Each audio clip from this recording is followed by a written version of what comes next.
This is true as well when you have so much government control over the economy with the vote, with democracy. What happens very often in India, and this was a fairly common sight, and I think what one would have to agree is one of the stronger democracies around the world. Nevertheless, it's very difficult for the opposition party to get heard, and one reason is, how do you get on television? The government owns television. It's very difficult when television isn't private. Now, the government will certainly show pro forma shots of opposition candidates, but how do you appeal? How do you say, I deserve my right to be heard? You have no private, non-governmental system for two competing candidates in a free election to state their case. While this is not true in every socialist regime, I maintain that it is true that it is in the nature of a government that owns the means of production to threaten and jeopardize all other freedoms, to jeopardize our ability to move uninhibitedly in the public square, to believe what we want, to say what we want, to vote for whom we will. And in practice, I think we can all see, if one takes an inventory of socialist regimes, very few socialist regimes have allowed freedom of expression to the fullest degree, or freedom of religion. They have not. The philosopher Igor Shafarevich says that there are three institutions that are simultaneously attacked by the idea of socialism. There's the idea of religion, the idea of family, and the idea of property. And property is third. It's only one casualty of what one may call the socialist mentality. Now, there is one fairly common and somewhat irritating notion that one hears often, which is that democracy and free markets are okay for us, but as for the rest of the world, well, they prefer dictatorship, they prefer socialism. They need people to tell them what to do. And this notion, by the way, which maybe in its crude form comes across as somewhat racist, but in its sophisticated form, Max Weber argues that capitalism is somehow has a kind of philosophical affinity, spiritual affinity, with Protestantism. Well, how would he explain the Japanese, or the Koreans, or Hong Kong, or Taiwan? Not so. One finds that when one takes even economies or other cultures which would seem totally different than ours, than the American culture, and unleashes capitalist, free market energies, free market creativity, all kinds of amazing things begin to happen. The country begins somehow like yeast to lift itself out of poverty on its own. And we've seen this in Asia.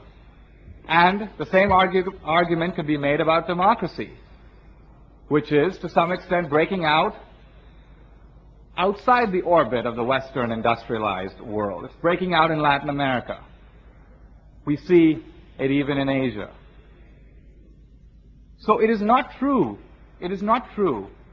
that these systems are somehow Western inventions. These systems are somehow only for the West. They might be Western inventions in the sense that gravity was a Western discovery, but it applies equally on any part of the globe. And similarly, one sees all around the world a kind of human striving for freedom. Almost a historical movement. I'm not a determinist, and so I don't like coding in what history does. But I think one sees, in a sense, in the late 20th century, the decisive refutation of Marx, who predicted that feudal economies would evolve into capitalist economies, and then capitalism would collapse, and capitalist economies would give way to socialist economies. And what one sees is a reverse pattern. Socialism around the world is crumbling. Capitalism is gaining firmer hold. Not laissez-faire capitalism, liberal capitalism. Welfare state capitalism, if you will. Safety net capitalism. is gaining a grip around the world. And we see a decisive movement in that direction, and even the most fervent advocates of socialism are crumbling, especially when they are in a position to witness firsthand the debris of socialism. Bob Dylan once said that you don't have to be a weatherman to know which way the wind is blowing. That is something of the situation in which we find ourselves today. The world is changing, and we really only have to have eyes to see. Thank you very much.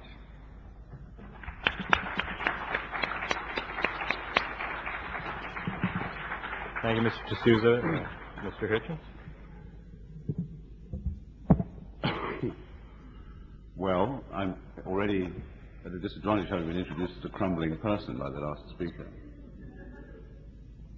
And only wish to reassure you that naturally, as someone who wishes to inherit it, I have always paid the closest and most loving attention to the care and feeding of the capitalist system, as giving it, I think, the cherishing attitude that only an expectant inheritor can.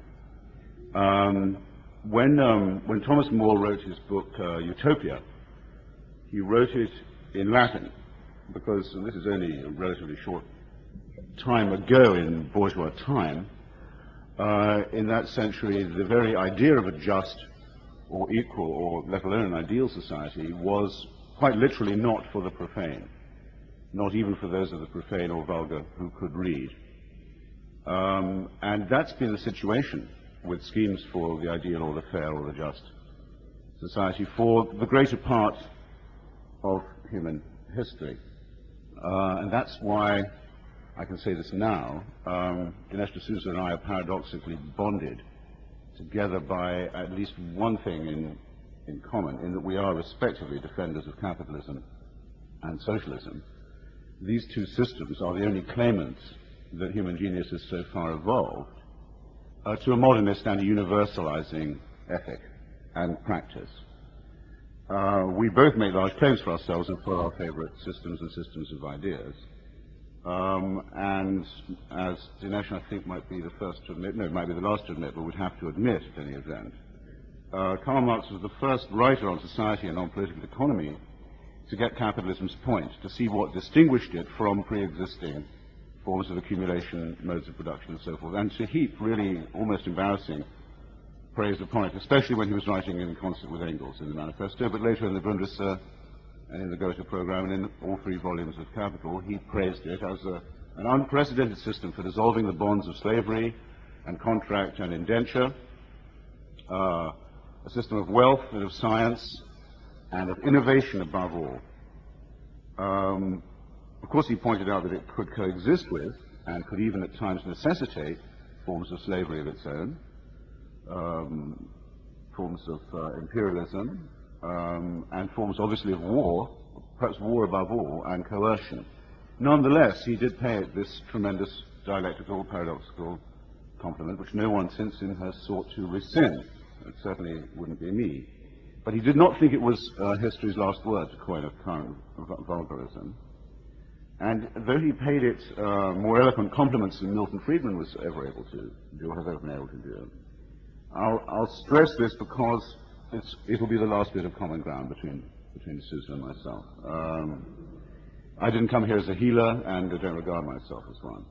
But if we look at what the critique, the original socialist critique of capitalism actually was, and think of what the key words were that it contributed to the vernacular and the idiom of political economy, ways of thinking about society and humanity, I think you might be more impressed than you thought you were going to be. Think of how you could carry on a modern discussion without saying and meaning to say the word exploitation, the word class, the word alienation, the word contradiction, or without having some idea of what the difference was between use value and exchange value, or without knowing somewhere in you and in your brain that there was a difference between the forces and the relations of production. That's to say that to refer to the economy is puerile, because it's simply to aggregate and to lump together various categories that deserve to be distinguished. Imagine, in other words, a discourse that didn't